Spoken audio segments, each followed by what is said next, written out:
Question है, question दिया हुआ है FY बराबर y का घात आपका दिया हुआ है 4 minus 4y square minus 3y plus √3।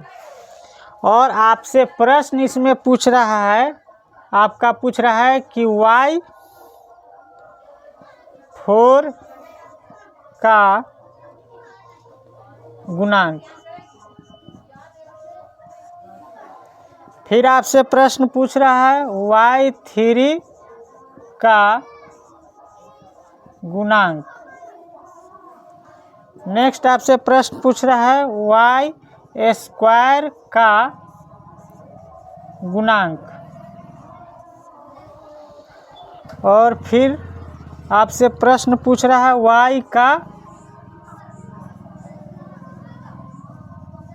गुणांक। और नेक्स्ट आपसे पूछ रहा है एक और अचर पद, अचर पद। तो यहाँ पे हम लोग देखेंगे सबका अलग अलग आंसर कैसे होगा। तो देखिए f ऑफ y इसको पढ़ते हैं, ये तो आपको पता है। ये f के स्थान पे कुछ भी हो सकता है, लेकिन कोष्ठ में जो आगे बहुपद में चर संख्या दिया रहता है वही होता है ना। तो इसमें जो है केवल y चर संख्या यूज हुआ है, इसीलिए यहाँ जो है आपका कोष्ठ के अंदर में y है। अब आपसे पूछ रहा है कि y के घात 4 का गुणांक क्या है। तो देखिए y का घात यहाँ 4 है, तो इसका गुणांक कुछ नहीं है। इसका मतलब क्या है, एक तो किसी भी संख्या का गुणांक हो ही सकता है। फिर कह रहा है y³ मतलब y के घात 3 का गुणांक आपसे पूछ रहा है। तो यहाँ पे देखिए इस प्रश्न में y का घात 3 कहीं दिया हुआ है? जब नहीं दिया हुआ है और ज़बरदस्ती जब पूछेगा तो हम क्या देंगे, y का क्यों यहाँ पे है नहीं और ज़बरदस्ती पूछ रहा है तो उसका गुणांक हम क्या दे देंगे, 0, क्योंकि वो संख्या ही नहीं है।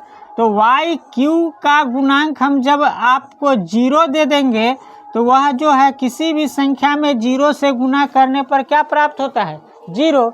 इसीलिए y³ का गुणांक कुछ नहीं दिया हुआ है, ऐसा है ही नहीं इसमें, तो हम क्या कर देंगे, 0 दे देंगे। और क्यों देंगे पता चल गया। y स्क्वायर का गुणांक, तो y स्क्वायर का गुणांक कितना दिया हुआ है, 4, तो यहाँ पे लिख देंगे 4। y का गुणांक, तो देखिए y का गुणांक कितना दिया हुआ है, 3, तो यहाँ पे लिखा जाएगा 3। अब कह रहा है अचर पद क्या है, तो अचर पद क्या है, √3, तो यहाँ पे लिख देंगे √3। तो इस तरह का भी क्वेश्चन आपके एक्सरसाइज में आने वाला है ना। तो इसको हम लोग पहले ही प्रैक्टिस कर लिए, तो यह जब आएगा तो इस तरह से बनाएंगे, ठीक है।